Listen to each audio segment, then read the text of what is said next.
وبركاته. إن الحمد لله نحمده ونستعينه ونستغفره ونؤمن به ونتوكل عليه ونعوذ بالله من شرور أنفسنا ومن سيئات أعمالنا. من يهده الله فلا مضل له ومن يضلله فلا هادي له. ونشهد أن لا إله إلا الله وحده لا شريك له ونشهد أن سيدنا محمدا عبده ورسوله أرسل رسوله بالهدى ودين الحق ليظهره على الدين كله ولو كره الكافرون. أما بعد. Alhamdulillah, pertama sekali syukur pada Allah SWT. Rahmat dan taufik daripada Allah SWT. Saya ingat pakai tu kot, orang sana sebut tak dengar. Bila saya pusing sini sana tak dengar. Dengan rahmat daripada Allah, masih diberi kesempatan oleh Allah Subhanahu wa taala dapat kita solat berjemaah dalam keadaan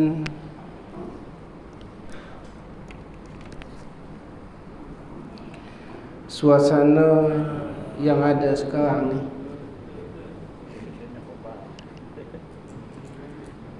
yang mula ulama-ulama mula menyentuh bahawa kita ni berada di ujung. Dah hampir 10 tahun, 15 tahun yang lalu pun dah disentuh. Namun akhir-akhir ini banyak ulama yang menyebut yang kita ni di penghujung. Dan kalau kita lihat, kesesatan pun akan bermaharajalela, hidayat pun akan mencurah-curah. Di mana ada Nabi, di situ ada penentang Nabi. Di mana ada Muhammad SAW, di sana ada Abu Jahal. Di mana kita berusaha supaya hidayat datang, di situ juga manusia golongan tertentu berusaha supaya agama keluar daripada orang Islam. Jadi dia berlawanan. Apalagi hujung-hujung.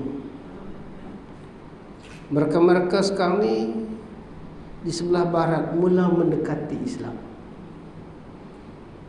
Beberapa tahun dulu saya sebut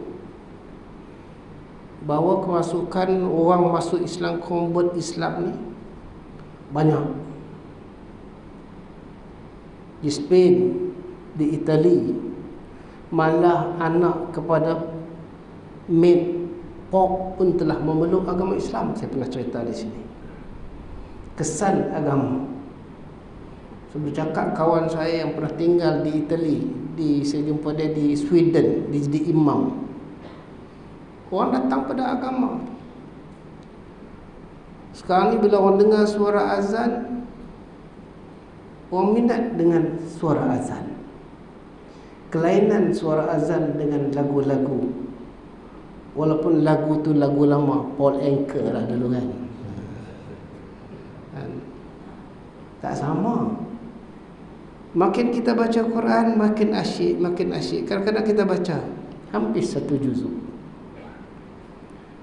Bertahun-tahun kita baca Quran. Daripada kita boleh membaca Al-Quran, sehingga sekarang ayat itu telah berulang-ulang dalam hidup kita ratusan ribuan kali.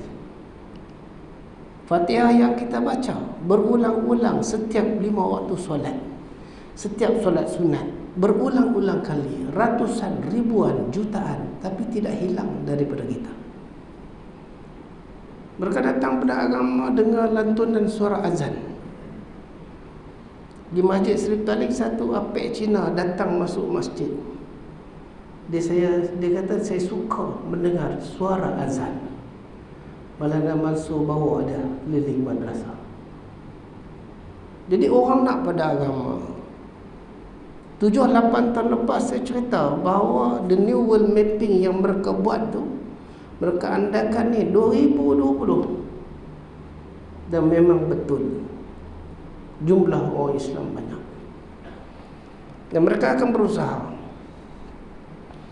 bagaimana golongan-golongan orang Islam ni boleh murtad. Cukup dengan lockdown ni baru ni, lockdown yang kita kenal baru ni. Kawan saya pergi ziarah satu rumah dekat sini Seremban, rumahnya Palang Salib, bocor kerana tekanan hidup. Indonesia tekanan hidup yang murtad banyak. Hanya dengan satu cupak beras agama bertukar.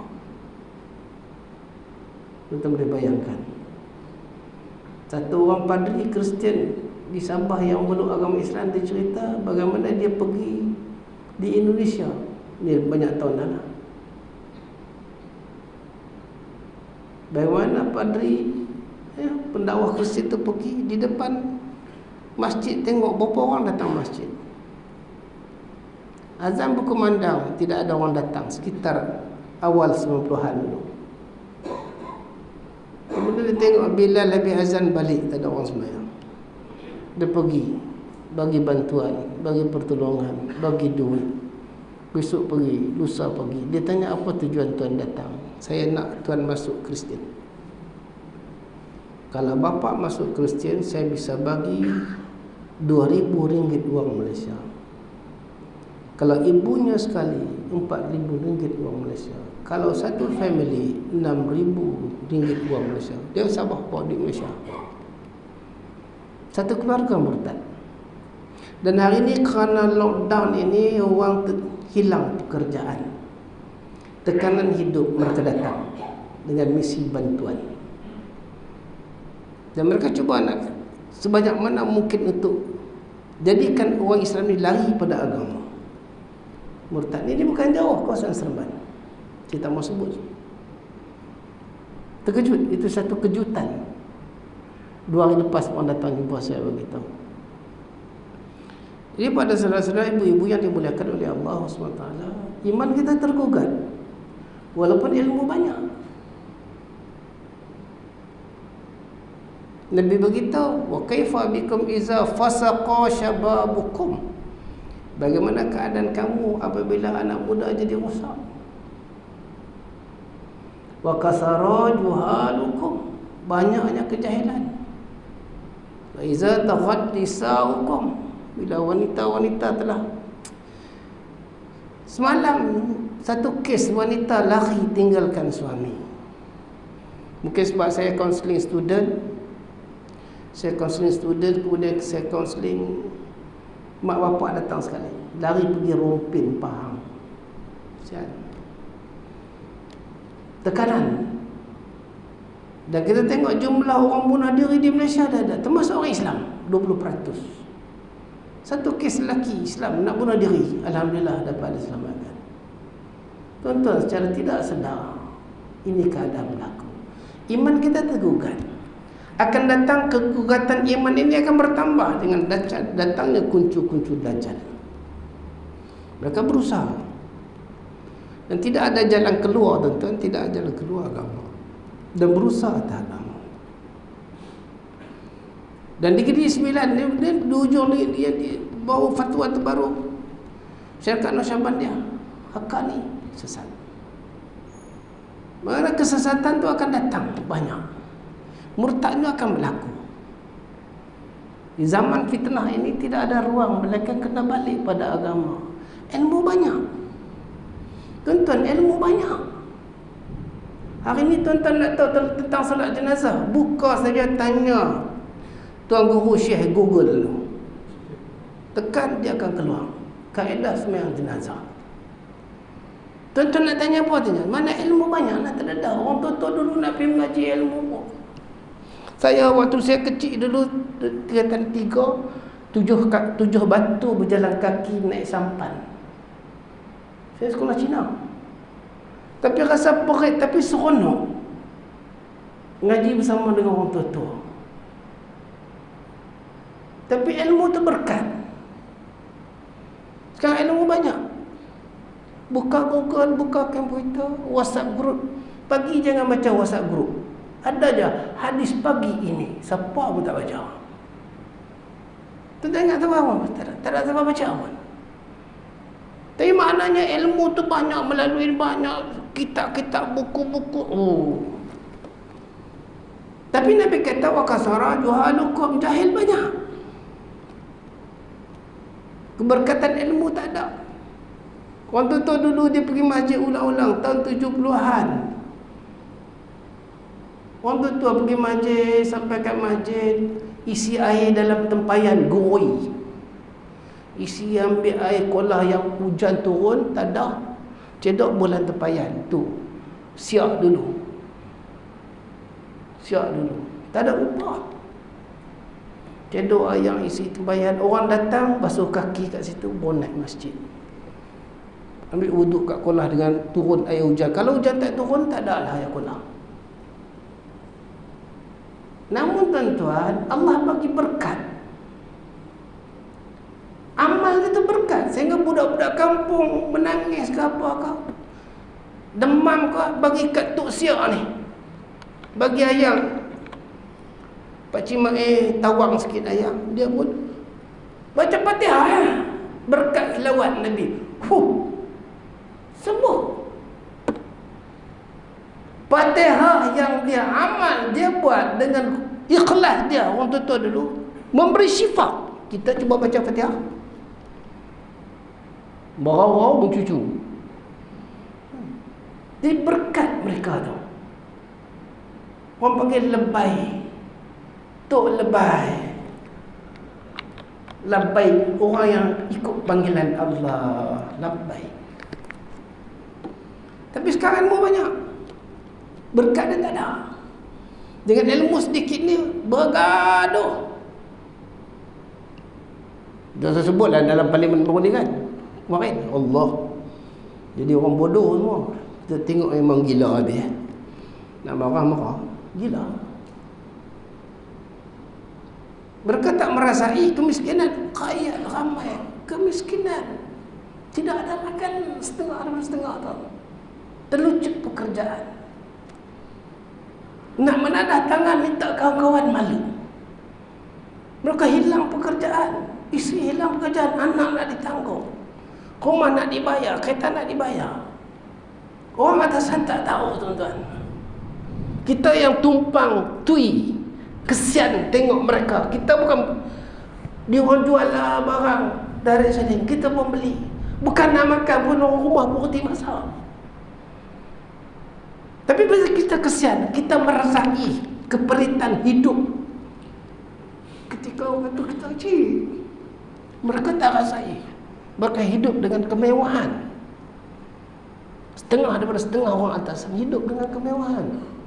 Mereka tak rasa macam kita rasa makan nasi dengan lauk kangkung, dengan kicap, dengan minyak lauk tanpa lauk, dengan telur share adik-beradik. Bila mereka tak merasai, mereka tak nampak yang di bawah. Sebab tu Sayyidina Umar lantik Utbah bin Azwan jadi gubernur. Ramai yang hebat-hebat. Kita baca hadis tu yang selama saya baca, Utbah bin Azwan sekali tu je. Dia jadi gubernur. Dia kata apa? Aku 7 orang bersama Nabi SAW. Tidak ada makanan. Dalam satu perjalanan tidak ada makanan. Kami makan daun-daun pokok di padang pasir hingga bibir kami pecah. Najis kami, dari riwayat yang lain sebut najis kami seperti najis unta. Kami kesejukan. Aku minta pakaian kain. Kain itu aku belah 2, bagi kepada Sa'ad dan kepada aku. Sekarang kami semua 7 orang itu telah menjadi gubernur di setiap tempat. Umar lantik orang ni jadi gubernur. Sebab mereka merasai keperitan kehidupan. Mereka menangis melihat rakyat. Saya pun tak tahu macam mana boleh cerita macam ni bulan-bulan ni. Tapi itulah yang kita hadapi, kawan-kawan kita yang kekurangan. Kadang-kadang pejam mata bagi tuan-tuan 1,000-2,000 tuan tingkat besar sana dalam keadaan kehidupan sekarang. Sebab tu tuan-tuan, kita ada doa. Tolonglah doa, bantu kawan-kawan yang mana ada. Kesian kita tengok. Ini yang kita kata hujung. Bila tertekan, mereka sanggup bunuh diri. Orang ramai bukan nampak apa. Baru ni ada 2 orang lelaki bini terjun bangunan. Orang akan pegang telefon ambil gambar. Bukan dia ada duduk tengok ambil gambar nak viral. Itulah keadaan. 1 nyawa mati tanpa kalimah. 2 nyawa mati tanpa kalimah. Murtad yang kita tak tahu. Kalau rumah dia tak ada barang salib, kita tak tahu dia murtad. Yang sembunyi. Kemiskinan kehidupan. Jadi tuan-tuan, pada saudara-saudara yang dimuliakan oleh Allah SWT, maka kita ujung ini diuji dengan iman. Sekarang kita tidak diuji. Mereka telah diuji awal. Kita akan diuji. Semua kita akan diuji. Kita tak akan boleh lari. Tidak ada satu Nabi pun tak cerita tentang Dajjal. Fitnah besar. Sebelum Dajjal datang lagi fitnah-fitnah yang semuanya bersifat seperti Dajjal. Yang satu tuan-tuan, agama tolong kesian belas. Pergi petrolpam isi minyak tu, kerja petrolpam pegang cuci skrin kereta kita. Cik, minyak hijau, minyak kuning. Kita kata hijau dah ambil. Tolong tuan ambillah sikit bagi. RM10 sama.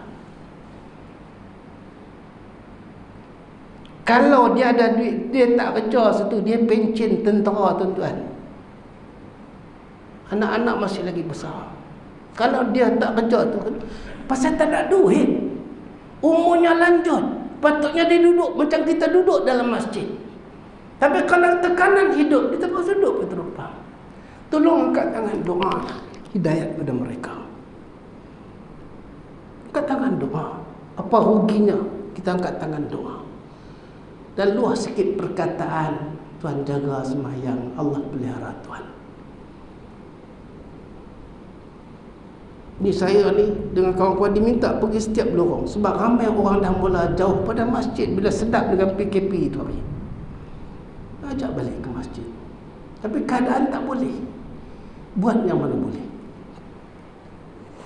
Jadi tuan-tuan, kita kena buat. Ajak mereka. Kalau tak ada pun kerutan dahi tu ada di wajah kita, tengok ni. Bawalah tu jeruk. Duduk. Tuan-tuan, sudah jadi Indonesia kita. Cuma tak ada pengamen. Basker tak ada. Kalau ada basker, macam Indonesia dah kita. Tekanan hidup. Bawa, tunggu. Bubuh. Dah jadi Indonesia dah. Kesian. Keluar sampai Jumaat, masih lagi ada. Jumaat tak buat. Sudut tekanan hidup. Iman lemah, sembahyang tak buat. Jadi kita bertanggungjawab untuk jumpa. Tolong wujudkan satu sikit kerisauan. Kalau Bani Israel dia duduk sana tengok bukit pasir, kebuluran datang pada Bani Israel, dia sandar, dia kata, ya Allah, alangkah baiknya bukit pasir ni jadi tepung, semua Bani Israel dapat makan. Bukit pasir tak tukar jadi tepung. Bukit pasir tak tukar jadi tepung. Tapi Allah suka kerisauannya. Allah bagi tahu pada Musa, Musa bagi tahu niatnya itu dikabulkan. Allah berhak tukar bukit pasir jadi tepung. Tapi Allah suka kerisauannya. Bukit pasir tak tukar jadi tepung, tapi dia risau.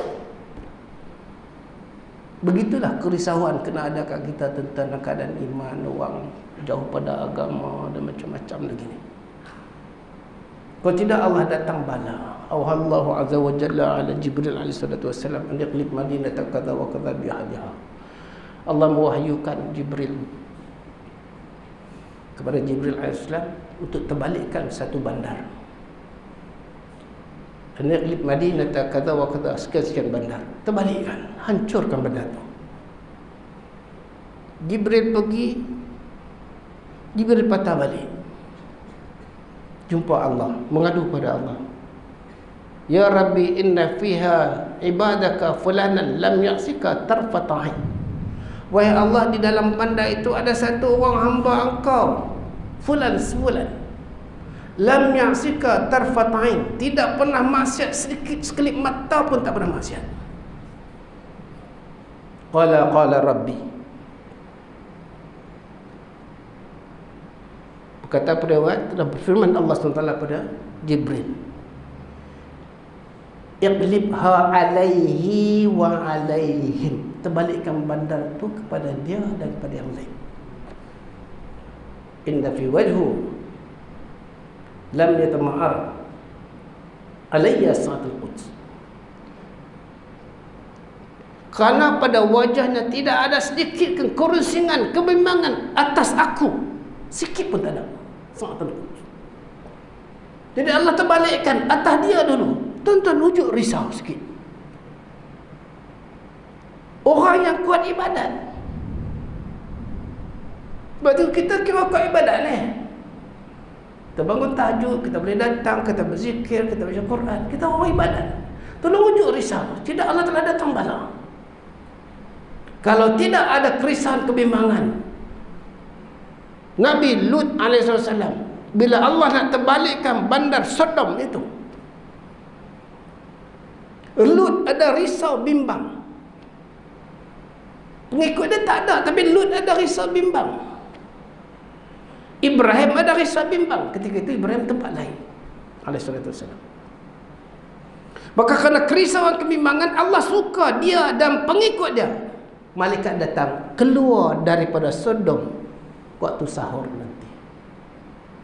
Allah pelihara mereka yang ada kerisauan kebimbangan, yang cuba nak ajak orang kepada kebaikan.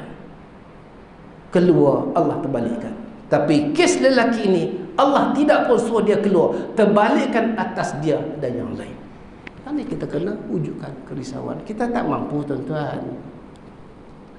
Saya dengan tuan-tuan serupa lah. Kita tak mampu pergi ke lorong jumpa, nak cakap, Tuhan, keadaan kita begini-begini, ajak pada agama, hidup amalan agama di masjid kita. Datang walaupun PKP, walaupun ada penjarakan, datanglah.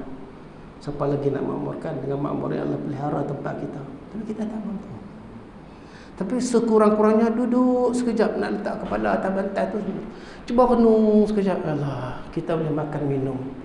Makanan dalam peti ais yang tak habis ada lagi, buah-buahan ada lagi. Hak duduk kat dapur dah dibuang dalam tong sampah. Ada orang tidak ada makanan. Cuma kita tak jumpa. Kita duduk kat lavender, kita duduk kat sini, kita tak jumpa. Cuba tuan-tuan pergi belah kampung, tuan-tuan akan jumpa. Kesian.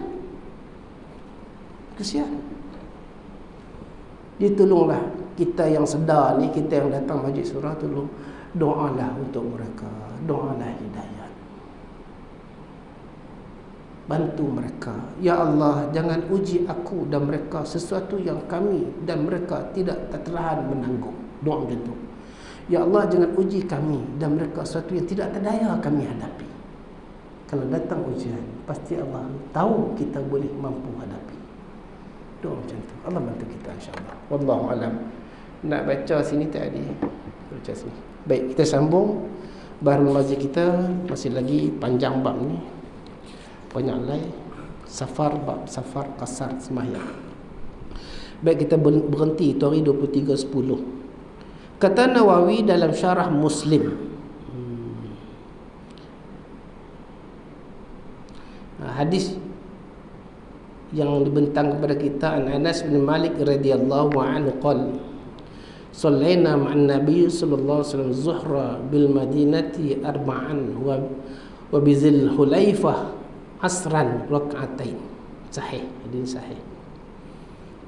Kemudian dihurai oleh Imam Nawawi, kata Nawawi rahimahullah ta'ala dalam syarah Muslim, dan adapun bermula ini hadis, maka tidak menunjukkan padanya bagi hujatul ahluz zahir, kerana bahwasanya dikendaki bahwasanya waktu musafir sallallahu alaihi wasallam ke Mekah itu pada hajatul weda, dengan sembahyang ia akan zuhur di negeri Madinah 4 rakaat. Sebelum Nabi keluar, Nabi sembahyang zuhur 4 rakaat. Tak buat kasar lagi. Sebab musafir belum berlaku. Musafir belum berlaku. Jadi sembahyang sunat musafir sebelum keluar. Jadi sunat musafir ni kalau kita musafir lepas asar tak boleh. Jangan buat. Sebab dia sembahyang dulu baru musafir. Maknanya perbuatan itu berlaku selepas solat. Itu dia tak boleh sembahyang lepas asar. Tapi tahiyatul masjid boleh. Sebab lepas asar boleh. Sebab perbuatan masuk masjid dulu berlaku baru sembahyang. Itu boleh. Dia ada berkaitan. Tapi musafir tak boleh lepas asar. Sembahyang sunat. Dia sembahyang sunat kemudian musafir lepas asar tak boleh. Sebab dia tidak berkait. Jadi kalau selain pada waktu haram, boleh kita sembahyang sunat musafir dulu. Jadi Nabi sembahyang keluar, sebelum keluar Nabi sembahyang di Madinah 4 rakaat. Zuhur Nabi buat di negeri Madinah. Maknanya Nabi musafir dia selepas zuhur. Boleh kita nak pergi mana-mana selepas zuhur? Tidak ada masalah. Sembahyang akan zuhur di negeri Madinah 4 rakaat. Kemudian musafir ia baru keluar musafir. Maka mendapat ia akan asar pada halnya ia di dalam musafirnya di tempat Zulhulaifah. Sampai di Zulhulaifah masih lagi dalam musafir, tapi berhenti sat untuk sembahyang asar. Maka sembahyang ia akan 2 rakaat.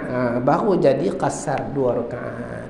Sedangkan Zulhulaifah tu bukan tempat destination dia, tapi dalam perjalanan. Kita nak pergi utara, kita singgah dekat Tanjung Malim. Jadi kita sembahyang situ. Boleh tak boleh? Boleh. Jadi Nabi berhenti di Zulhulaifah. Maka sembahyang ia akan 2 rakaat. Maka bukannya dikendaki bahawasanya Zulhulaifah itu ada ia penghabisan musafir. Itu bukan penghabisan musafir. Penghabisan musafir di Mekah. Maka tiada menunjukkan padanya sekali-kali. Boleh, tidak ada masalah. Masalah qasar dan permulaan dari mana? Mana kita nak start? Ini yang jadi masalah ni. Kita nak start daripada mana kita nak sembahyang? Sebab kita duduk di Lavender, kita nak keluar. Boleh tak kita buat kat Taman Rasa Sayang masjid tu? Ataupun adakah kita sembahyang dekat Masjid Keampangan? Kita ni dalam daerah mana? Mukim mana? Itu kena. Tapi kalau kita keluar, katalah kita nak sembahyang, kita keluar musafir, kita nak sembahyang dekat Ampangan, lebih baik jangan. Kerana awal sangat permulaan musafir, biar jauh sedikit R&R nilai. Okey.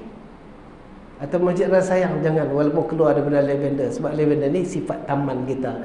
Kita punya mungkin Senawang lah, sini mungkin Senawang. Jadi kena keluar dulu. Jadi orang dulu-dulu dia tak macam kita. Taman dia tak ada. Dia tak ada taman, dia tak ada lorong. Dia kampung-kampung. Kalau tuan-tuan pergi Kedah dekat kawasan padang sawah padi itu, sekelompok kampung, itu dipanggil kampung. Ada lebih kurang dalam 12 biji rumah, 8 biji rumah. Macam tu. Jadi nak ukur tu macam mana? Qasar dan permulaannya dari mana? Kata Syafi'i rahimahullah ta'ala, dan apabila menghendaki seorang akan sekurang-kurangnya musafir yang harus qasar padanya, musafir yang harus qasar, pergi belajar, pergi Mekah, pergi ziarah mak kita kat kampung, pergi makan kenduri, pergi ziarah sahabat kita sakit, pergi ziarah kawan kita yang meninggal, dan cukup kadar dia. Sekurangnya musafir harus qasar padanya akan sembahyang. Nescaya tiada harus qasarnya melainkan hingga keluar ia daripada rumahnya yang musafir ia daripadanya. Dia keluar daripada rumah. Tapi kat mana? Dan sama ada rumahnya yang musafir ia daripadanya, dan sama ada di rumah itu parit atau padang. Orang dulu-dulu rumah ada parit, ada padang. Macam mana nak keluar? Kira macam kita, alhamdulillah lah, kita dah cerdik dah. Ukuran-ukuran dah kita. Kalau orang kampung-kampung dia duduk 7-8 biji rumah, parit ada, padang ada, keluar pada sawah dia ke apa kan, macam mana nak buat? Maka jika ada ia parit, nescaya tiada ada baginya qasar hingga melampaui ia akan segala rumah-rumahnya, dan tiada di hadapannya daripadanya sebuah rumah yang kecil, dan tiada berhubung keluar daripada semua rumah yang ada itu, keluar melampaui lebih daripada itu. Jadi jalan ikhtiyar kita lebih sikit lah. Jangan macam kita keluar-keluar terus dekat Empangan, kat Seremban kita sembahyang, atau kita keluar kat sini dekat Semban Jaya kita sembahyang lah. Biar lebih melampaui. Dan jika ada ia padang, kalau ada padang, tiada boleh kasar ia, melainkan melampaui ia akan tumpuk-tumpuk bumi yang ada di dalam kawasan rumahnya itu. Padang ada kawasan bukit, tumpuk-tumpuk tanah, kena lepas daripada padang tu, melampaui daripada padang tu. Tak boleh, dia tak ada satu batu sempadan kata nak keluar lah. Dah tak ada, dia kena keluar daripada tanah taman tumpuk padang yang hujung daripada kampung tu. Rumah yang paling hujung daripada rumah kampung melampaui itu. Parit yang hujung daripada kampung tu. Macam tu. Orang dulu lagi susah, tapi jalan ikhtiyar dalam mazhab Syafi'i, jalan ikhtiyar, maka mereka lebih lagi lah, mereka keluar lebih baru mereka buat. Dan jika ada ia padang, di padang dan jika ada ia di padang, tidak boleh kasar ia, melainkan melampaui ia akan tutup bumi yang ada di dalam rumahnya itu. Tutup bumi kawasan padang, keluar baru boleh. Maka jika ada ia pada lintangan tanah lembah, tanah melintang lembah, maka hingga melampaui akan lintangannya, tanah lembah yang bersifat melintang, lepas pada lintangan itu. Dan jika ada ia pada memanjang tanah lembah, maka hingga bercerai daripada tempat rumahnya. Dan jika ia ada ia dalam negeri yang berkumpul, maka hingga melampaui tempat memanjang negeri itu. Negeri pun kena keluar, kalau sifat negeri keluar. Jadi ukuran negeri Madinah tu dah kira negeri Madinah. Kalau kitab kita baru masih sebut di negeri Madinah, di negeri Mekah. Mekah dan Madinah tu dikira negeri. Maka jika ada ia dalam negeri yang berselera rumahnya, selera rumahnya, macam mana nak kira, maka iaitu hingga melampaui barang yang hampir rumahnya daripada itu negeri. Melampaui, yang kait dengan rumah dia, melampaui. Maka jikalau kasar ia padahal tiada melampaui barang yang aku sifatkan itu, nescaya mengulang ia akan sembahyang ia kasar akan dia pada tempat itu. Kena ulang balik, tak boleh. Jadi jalan paling selamat artinya biarlah lebih. Macam kita duduk kat sini, kalau kita nak pergi ke pantai timur dekat Kuala Pilah boleh buat kat situ. Lagi senang, lagi confident lah. Kalau kita bersifat pergi ke Johor, maknanya RNR dan Alor Gajah tu dah boleh dah. Kalau kita pergi ke utara, maknanya RNR Nilai tu dah boleh buat. Atau Dengkil boleh dah. Lebih jauh lagi elok. Lebih jauh lagi elok. Biar confident. Masalah kasar itu haruskah bagi orang yang sakit? Yang ni kisah sakit. Kasar. Kata Syafi'i rahimahullah dalam Al-Um, dan bersamaan jua pada kasar itu harus ia akan orang yang sakit, harus orang yang sakit dan segar, sama aja. Orang sakit atau orang sihat hukumnya sama. Kod sakit special, dia kena kecing manis kat sini, dia nampak pasal tak boleh. Tak boleh. Sama saja hukum dia harus. Sama ada orang tu sakit, segar atau segar, dan abdi atau merdeka, sama dia seorang hamba abdi atau dia merdeka, dan perempuan dan lelaki atau perempuan atau lelaki, apabila musafir mereka itu lain daripada musafir maksiat akan Allah SWT. Dia musafir bukan maksiat, maka kasar boleh dibuat, asalkan syarat-syarat musafir itu kena, walaupun dia sakit. Kalau dulu di sini tak boleh. Cuma fatwa baru saja jamak. Tapi dalam mazhab kita Syafi'i ni, untuk jamak orang sakit, kita tak baca lagi jamak, tak jamak duduk jilid yang kedua, tak silap saya. Jilid yang ketiga. Kedua. Jamak duduk kat jilid yang kedua. Ini kasar. Tapi kalau jamak, Imam Syafi'i suka. Sekarang ni dah ada fatwa. Tapi macam mana? Sebab sifat orang sakit sekarang, dia masuk operate Tapi kita kena tanya dulu. Ada orang telefon saya tanya, kena tanya dulu, boleh tak kalau waktu operation saya ni digenjakkan selepas masuk waktu setengah jam, boleh tak cik doktor? Kalau doktor kata tidak ada masalah, boleh, biar kita semayang dulu, kemudian baru buat operation. Tapi dia kata tak boleh cik, tak boleh, memang tak boleh. Bila kita kata tak boleh, suka macam mana? Baik. Kata tak boleh, kita nak masuk apa ni, operation. Bila nak masuk operation, Imam Syafi'i suka kalau dua waktu tu, waktu yang pertama ni nak masuk, jadi kita ambil wuduk dulu.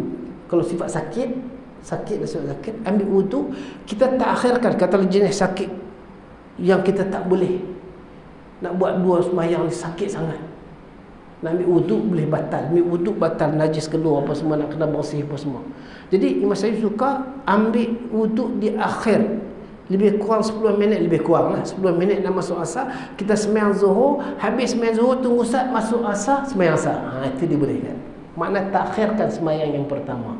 Jadi dia tak sama jamak, tapi macam jamak juga, tapi takhirkan sembahyang yang pertama. Sifat yang boleh, penyakit yang macam tu. Tapi operation itu yang ada fatwa baru tu, kes operation dibenarkan, kita jamak, dibenarkan. Tapi tengoklah, ada ruang yang boleh. Sebab operation kita tak sedar. Kalau dialisis orang tu sedar. Operation tak sedar ni dah terangkat kalam dah, dia tak sedar. Boleh untuk buat jamak. Tapi dialisis usahakan.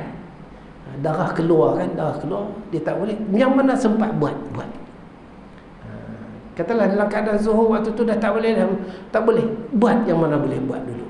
Kalau sambil duduk atas tu tetap boleh pergi mana-mana, buat yang mana boleh. Kita buat dulu apa yang kita termampu. Sebab kes begini kita tak standardize semua sama. Dia berlainan sakit, berlainan orang, keupayaan orang, tak boleh sama.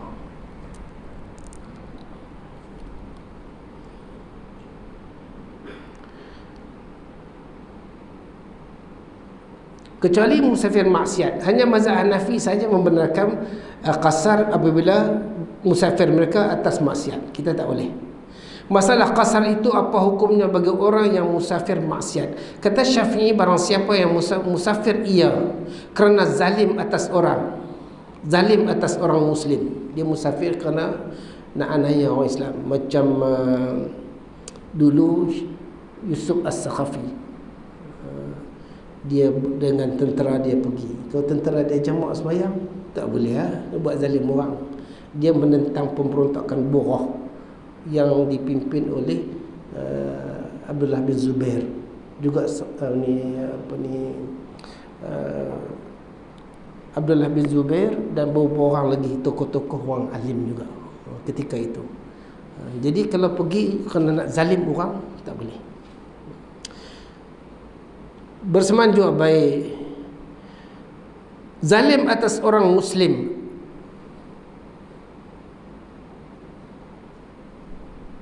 atau kerana menyamun di jalan-jalan atau berbuat jahat dan berbuat jahat di atas muka bumi, ataupun abdi lari daripada tuannya, atau laki-laki kerana lari supaya menegahkannya hak yang lazim atasnya, atau barang yang pada seumpama ini makna atau lain daripada bentuk maksiat, maka tiada harus bagi mereka ini untuk qasar. Tak boleh. Mazhab kita tak boleh. Hamba lari pada tuan, isteri lari pada suami, isteri lari pada suami, tak boleh. Itu kan maksiat. Telefonlah budak tu menangis, dia hantar WhatsApp isteri dia, Allah, saya kata dayus. Budak ni dulu jiran saya, ayah dia saya kenal. Dia bawa kereta dah, ya Allah, bawa budak perempuan, kulu kili, tak kahwin. Bapa dia pakai dah dia, kita pun tak boleh lah. Tapi sekarang dah baiklah, datang kuliah saya apa semua. Tapi anak dia ni, saya kata isu budak ni tak sempat nak jumpa, tak lekat rumah. Budak perempuan dia bawa kahwin. Kemudian malam tadi, 2 malam lepas, telefon saya, ustaz, saya tolong saya, ustaz ingat tak? Saya, ayah saya ni begini. Oh, jiran ustaz dulu. Oh, ya ingat. Ustaz, isteri saya ni begini. Kamu anak berapa orang? Isteri pertama dah cerai. Budak, nampak tak? Budak yang dulu dia dah cerai. Isteri pertama dah cerai. Saya hantar balik Jedebu. Anak 4-5 orang duduk kat dia. Yang ni isteri baru. Lari, anak seorang. Dia pun hantar semua WhatsApp. Saya baca, ya Allah. Tak tahu akhir zaman betul lah perempuan ni. Tak boleh. Teruk sangat. Tapi tak apa, saya kata. Dia menangis. Dia hantar gambar bini dia. Nilofa pun dah pakai purdah. Rambut blond, merah. Saya kata patutlah. Sebab tu ada orang Singapura kata, ustaz, ini calon suami anak saya, boleh tak? Dia ambil gambar dia, India Muslim, Singapura. Orang Singapura banyak kontak saya. India Muslim. Dia duduk tu, saya tengok sebelah dia patung Hindu Dewa Ganesh. Sudah. Mana tempat dia duduk? Saya kata cari orang lain lah. Baik ustaz, bagus dia ikut. Suruh istiqarah dulu. Nanti suruh suami dia pun kenal saya, istiqarah elok-elok. Dia tak boleh. Satu perempuan India Muslim, ustaz saya tak ada jodoh. Ni kacau ni. Saya tak ada jodoh. Macam mana kalau nak dapat jodoh? Saya ada kawan sekolah dulu, masa sekolah universiti dulu. Saya pun tak tahu, dah lama dah. Umur pun berapa? 52. Umur 52 tak boleh mengandung lah. Tapi nak kahwin. Yang ni tuan-tuan jangan kata, jangan marah. Cerita dia elok. Ada orang kahwin bercerai. Ada orang bahagia tanpa kahwin. Ada orang ada anak, alhamdulillah. Dan ada orang tak ada anak pun alhamdulillah. Aisyah tidak ada anak. Cerita macam tu baru. Apa pun bincang dengan ayah, dengan mak. Ayah dia tak ada. Bincang dengan abang, dengan mak, puan. Ayah abang dia tak kasih, abang dia kata jangan sebut puan, sebut cik dia, tak belum kahwin lagi. Saya pun tersasul lah cik puan dia. Suruh saya, dia tolong nasihat dia. Saya kata istiqarah. Macam ni saya ajar istiqarah macam ni. Jadi bila dia istiqarah, lega. Tension tu tak ada. Dia tak boleh kata Allah dah tua, dah 52 gatai, tak boleh. Jadi orang minta tolong kita buatlah. Rasa bagi nasihat. Sebab hak satu orang Muslim bila minta nasihat, bagi nasihat. Nasihat agama. Manusia ni tuan-tuan, dia serabut. Dia tak tahu mana punca. Dia nak ikut begini, nak buat begini, tak jadi. Sekejap saya jual rumah, orang Singapura, orang lain. Saya jual rumah, saya tak jadi pula. Saya dah jual dah. Saham saya company ni begini. Saya tak reti. Saya masuk saham ni kena tipu. Habis duit. Saya tak tahu. Tuan-tuan, istiqarah. Saya kata istiqarah. Minta pada Allah. Allah Maha mengetahui. Supaya istiqarah. Sekarang orang tak tahu. Ada orang tinggal puja tak tahu. Bila kata agama ajar kita begini. Bila tuan-tuan, bila dia angkat tangan Allah dah campak dah. Dia mula mengadu pada Allah. Allah mendengar pengaduan dia. Satu orang ulama kata satu orang yang menyembah berhala. Dia menyembah berhala. Dia sebut Ya Sanan berhala. Tersalah sebut Ya Hanan nama Allah. Allah kata, ya wahai hambaku. Allah kebut. Wahai dia sembah berhala. Nampak rahmat Allah SWT. Tuan-tuan, kita cerita rahmat Allah habislah. Cerita rahmat Allah habis.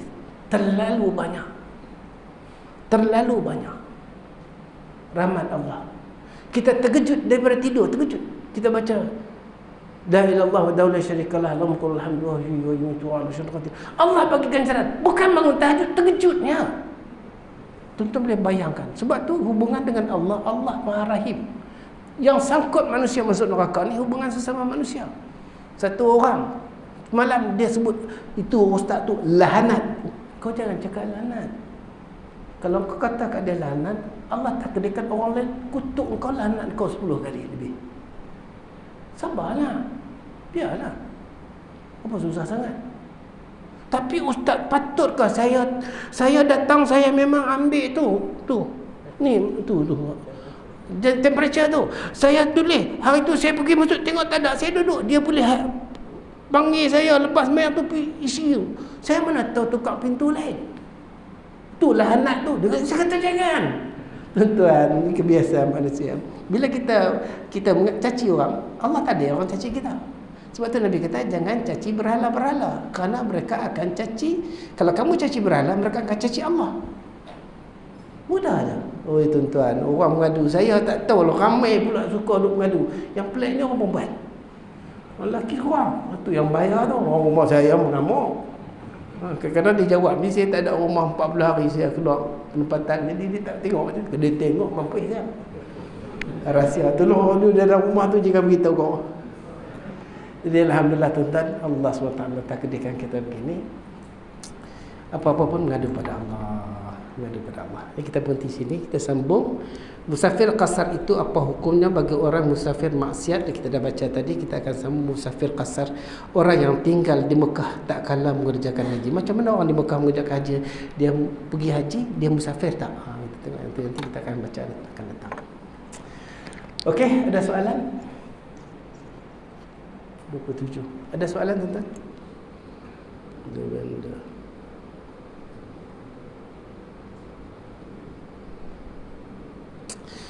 Allahu Akbar, tolonglah tuan-tuan, saya tak tahulah cakap orang. Saya jadi macam ni tahu sebab apa? Sebab orang mengadu.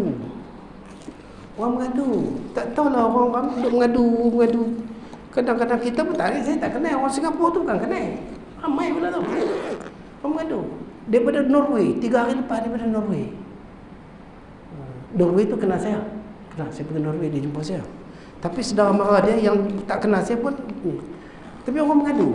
Orang mengadu tuan-tuan. Nasihatlah, tolong nasihat. Kita tak pandai. Katalah kita tak pandai. Dan kita pun ada masalah serupa. Masalah, alamak. Apa yang dia tanya sebiji kena kat aku. Baik, nasihat dia. Supaya nasihat tu patah balik kat kita. Aku pun macam tu juga. Saya nak tanya lah, macam mana kaedah solat tahajud ni, nak bangun tahajud ni pukul berapa, nak ambil wuduk, lepas tu macam mana yang 2 rakaat pertama tu macam mana, lepas tu hajat ni macam mana, berapa kali salam. Allah, aku pun tak sembahyang tahajud. Tapi kita cerita tahajud tu sebenarnya macam kita dah buat. Allah takdirkan kita buat. Allah akan takdirkan kita istiqamah, asalkan kita bantu orang. Tuan-tuan, kita masuk syurga ni kadang-kadang bukan kerana amal kita banyak, tak ada. Tapi Allah pandang dengan hubungan kita sama manusia. Allah Ta'ala pandang tu. Dan satu orang masuk neraka bukan kerana Allah Ta'ala tak ampun dosa dia, tapi hubungannya dengan manusia yang sangkut. Baik hubungan dengan manusia, tolonglah. Saya dalam keadaan sekarang ni orang memerlukan pertolongan. Tolong bantu. Sikit saja tuan-tuan. Allah tukar ganti banyak. 1,000, 2,000 bagi ke orang, Allah tukar ganti banyak. Sesuai dengan keperluan kita. Ada orang kaya, dia tak ada masalah, dia bagi, tak ada masalah, dia kaya. Tapi kita ni yang sesuai kita, Allah bantu kita. Tuan-tuan, dia convert balik. Tuan-tuan akan lihat dengan mata kepala tuan. Kalau dia tak convert pun, Allah bagi kita sihat, kita tak kena penyakit, kita anak-anak jadi elok, isteri jadi elok, kita hidup bahagia. Tuan-tuan, apa dalam harta? Hidup ni sebenarnya, tuan-tuan, saya baca kata-kata Charlie Chaplin. Kata-kata Charlie Chaplin. Yang hadis Nabi kita baca juga. Tapi kita nak tengok zaman ketika dia orang terkenal dengan filem hitam putih tu, pergerakan yang, namun dia boleh kata, dia kata bila kita lihat bulan, kita akan kenang indahnya Tuhan. Bila kita lihat matahari, kita akan kenang bahawa hebatnya Allah. Bila kita tengok muka kita di cermin, kita melihat Allah the best creator. Kita kata, ish, bagus kata-kata dia. Bila aku suka berjalan di dalam hujan, kerana manusia tak nampak bahawa tangisan aku keluar air mata. Kata-kata tuan-tuan. Mahal. Dia duduk zaman ketika itu agama kita jatuh. Dia tak jumpa agama. Dia tak jumpa Islam. Tapi kata-kata dia tu, kita boleh bayar, Allah sayangnya dia tak dapat hidayat daripada Allah. Kerana zaman tu zaman agama kita jatuh. Jatuh kerajaan Uthmaniyah waktu tu awal-awal. Kata-kata Ma'ali. Dalam keadaan orang satu dunia masa tu lalai. Orang Arab lalai. Omar Sharif jadi bintang film Hollywood. Ketika itu perang dunia, perang Vietnam. Orang tanya Mak Ali, siapa jaga kamu? Yang jaga kamu, kamu tak nampak tapi dia ada. Dia Tuhan yang maha hebat, Tuhan yang mengetahui segala. Kamu dan saya, oh, kata-kata Mak Ali itu mahal. Itu mahal. Tolong respect lah. Itu kata-kata mengangkat kehebatan kebesaran Allah. Itu Mak Ali. Wah, dia zaman Mela dia. Perang dunia, perang Vietnam. Sekitar tahun 70. 70-an lah. Nixon kan masa tu Nixon jadi presiden. Satu John F. Kennedy tu Nixon. Kata-kata mereka mahal. Oh, tentu bukan makna kita baca hadis Nabi lah banyak. Ya, hadis Nabi kita baca. Tak, kita nak kenang bahawa ada golongan yang memikirkan soal Tuhan tapi dia tak jumpa Tuhan. Dan hari ini ada orang golongan yang ada dalam agama dan ada dalam hidayat tapi dia lupa Tuhan, dia ikut ajaran sesat. Maka Negeri Sembilan haramkan satu ajaran sesat. Boleh satu orang ikut tarikat sesat. Habis duit saya, ada kata ustaz, saya habis duit semua. Guru saya ajar macam ni, zikir begini, Allahu ha 2000 kali duk ha ya. Kita keluar ke itu je. Dia berzikir, dia semayang tak buat. Bulan puasa dia tak buka, tak semayang, tak puasa. Semayang tak puasa, tak semayang. Pasal dah dekat pada Allah. Tok guru tu dia tunjuk, dia tepuk batu besar pecah. Dia buat nampak keramat. Dia kata bila tok guru dia kata, syekh dia kata, saya peluk malaikat. Dia kata wangi, dia peluk berlainan wangi. Oh, orang percayalah, orang awam percaya habislah. Mainan jin semua. Lepas tu dia kata, yang saya tak percaya dia, saya bulan puasa tak puasa, saya pergi kedai restoran Cina kena laksa. Saya bedal laksa Cina. Muka dia macam Cina, keturunan Cina. Nampak syekh dia, tok guru, dia pun panggil, tok guru pun order satu. Dia kata aku tak percaya dah. Walaupun aku bau wangi dia. Tuan-tuan macam-macam berjalan sesat. Kereta habis, kereta rumah habis bagi duit. Beratus-ratus ribu habis. Beratus-ratus ribu habis. Tuan-tuan macam-macam. Yang kita kata kita dalam petunjuk duduk dalam masjid jadi macam tu. Auzubillah. Itu hidayah milik Allah SWT. Apapun insya-Allah kita doa pada Allah, Allah Taala berkekalkan hidayah pada kita dan amal apa kita sampaikan insya-Allah. Wallahu a'lam. Bismillahirrahmanirrahim. Alhamdulillah ala taslim.